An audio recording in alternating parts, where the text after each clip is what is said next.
With the demographic explosion of the 1950s, you had a whole generation, the scale of which had never been seen before, called teenagers. And teenagers were driving the economy.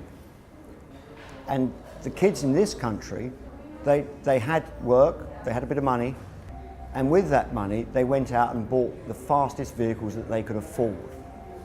That meant a motorcycle. The British motorcycle industry, a huge industry, had been churning out thousands of machines as part of the war effort, were in a position to capitalise on that. Of those machines of the tail end of the 50s, one of the great bikes of the 60s was launched. There's a timeless appeal with things we term classic, be they watches, pieces of art, whatever. And Triumph certainly came along in 1959 with something which I think has become something of an icon, and that was the Triumph Bonneville.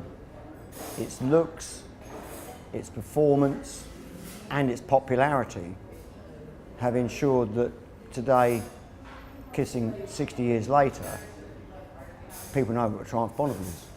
Not only did it look right, it resonated America.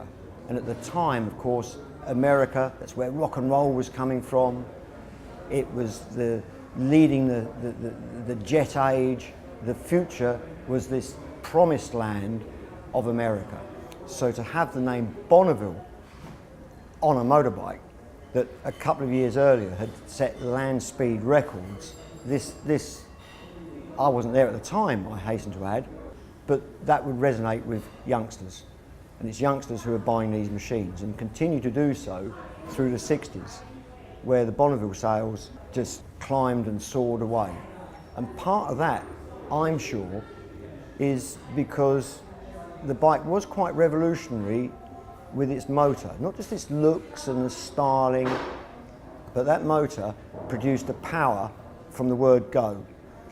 And that meant a lot if you're 17 and come to places like this on the North Circular Road. Who's first away? King of the Hill, short stretches of carriageway, and that's down to the two carburettors. Other machines, big singles, top end, perhaps they might have you, but on, if you like, real road riding, the Bonneville was king. Today, of course, the term custom has come along and the term sports bike has come along. And really in between those two is where the sort of the roots of CAF racers come from. To see that the Bonneville is available as a new machine without the headaches and challenges of bikes that are perhaps 50, 60 years old, but every sort of aspect of its DNA being there, the aesthetic, the lines, the balance of those lines. It's accessible, it's rideable, it's British. So it's certainly a machine that you can't not like, and if you're into bikes, you'll want one in your garage.